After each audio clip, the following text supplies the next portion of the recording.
Not All right. Not literally.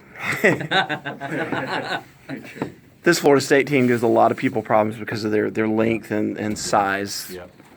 They just, they're as big a team as you'll play, really 6'4", 6'8", 6'8", 6'10", 7 feet. There's some matchup issues for us that we have to figure some things out with. But I think more than the size is their ball pressure, their ability to defend and extend your offense out, and then they just play so many people. They have guys off the bench that are, 6'8", 6'9", 6'10", 6'6" wings. So they just have great length, and they play really hard because their guys are fresh.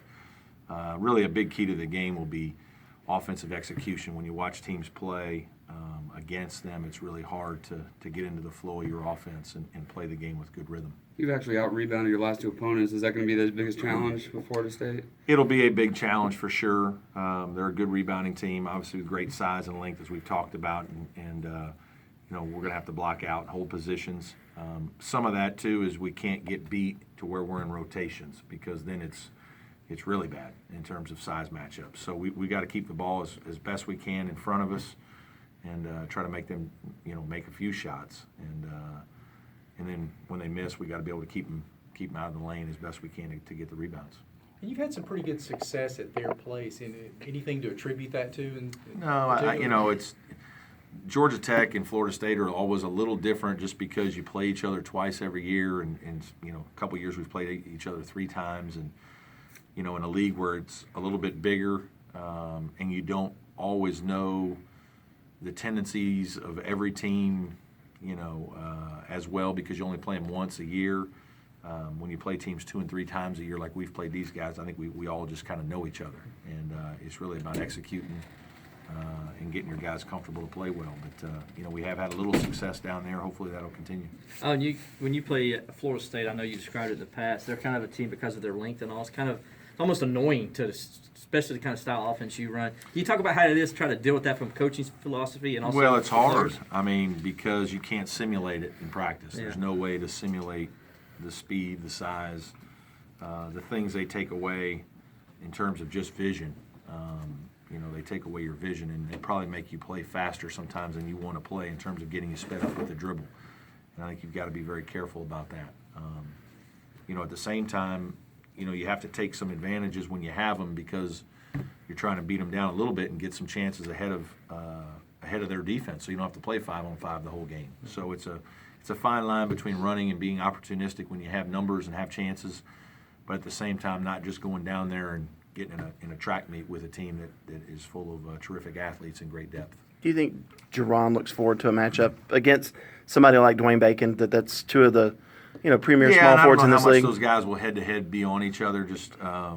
But he certainly looks forward to playing great teams and great players, and I think all really good players do that. And Jerron is no different. He's a competitive guy, and he wants to play well against the best teams. And certainly we're playing a team that's playing exceptionally well this year. I'm guessing Avery will be charged with D'ing up on Bacon quite a bit. Some, yeah, and he'll be guarding him at times, no question. And obviously that's not great in terms of size for us, but we'll have other guys do it as well. It'll be a situation where he'll be guarded by several different people, and we'll just have to do the best we can to make him, take tough shots, and when he does make some shots, because he's going to make good ones, he's going to make tough ones, because he's a great player. You can't let that get you down. You got to get up to the next possession and guard him just as hard or harder. Avery's been a guy that he can come off the bench, he can start for you, fill a lot of different roles. What's he meant to you? He's a very competitive guy. He's one of those guys that takes things personally, and because of that, he plays hard, and he really wants to do well. He tries to please, and it's been fun. Last year, I thought we played him until his legs fell off really a little bit, because we were a little thin in the backcourt, and he and Jordan Roper had to do a lot of things, and this year he's kind of been able to play away from the ball. It's probably helped a little bit. He's not 100% healthy with his knee all the time, and so I think that's helped a little bit in terms of wear and tear. And I think he shot the ball better because he's not having to handle it so much all the time. He can get to spots, find places where he's comfortable to shoot, and he's shown that he's a very good shooter. Florida State's a team under Larry Hamilton who's really been traditionally defensive-oriented team, but this year, kind of like your team, they're number 2 in the ACC in scoring offense. They just have more firepower. They have more, guys that can put the ball in the basket, and as simple as that. And I think they've simplified their package because of that. They're not doing as many things like most of us don't. When your offense is better, you can simplify some things and kind of let your players make plays. And certainly, Jonathan Isaacs, Dwayne Bacon, Xavier Raytan-Mays, 3 guys that are outstanding players. They've got a bunch of other guys that, Terrence Mann, really good. Guys off the bench that can shoot the ball, Savoy, other good players. I think they've done a good job of just playing to their strengths, and they have more guys that make more shots. They shoot the ball well from 3, and because of their size, they put pressure on the rim. So certainly it's a difficult defensive matchup. They really got hammered by Georgia Tech and then lost to Syracuse. They rebounded and beat Miami pretty good on the road. Yeah, it's kind of like I said, I really just think basketball is such a long season. We play 3 times as many games as football. So, if you equate one bad Saturday in football, that's probably 3 or 4 games in a basketball season. And I just think it's hard over the course of,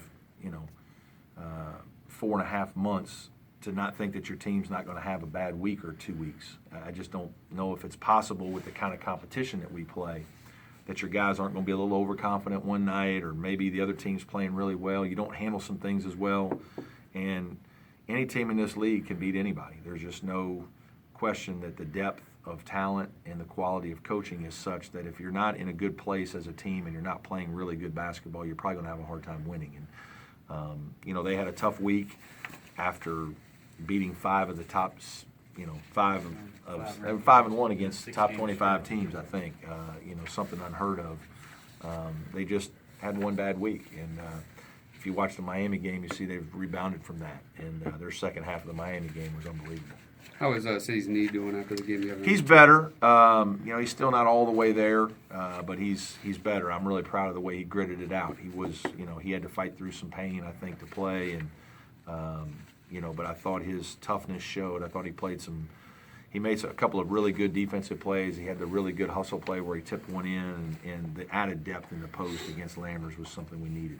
That also kind of resonates with his teammates, don't it, when they see him out there doing stuff like that? They do, absolutely. I think that's a good point. I think, when guys know that guys aren't 100% healthy and they're out there fighting, a little bit like Avery and even Shelton was earlier in the year, I think it helps inspire other guys because, your guy's not out there, 100%, and we need to make sure that we're all competing as hard as we can.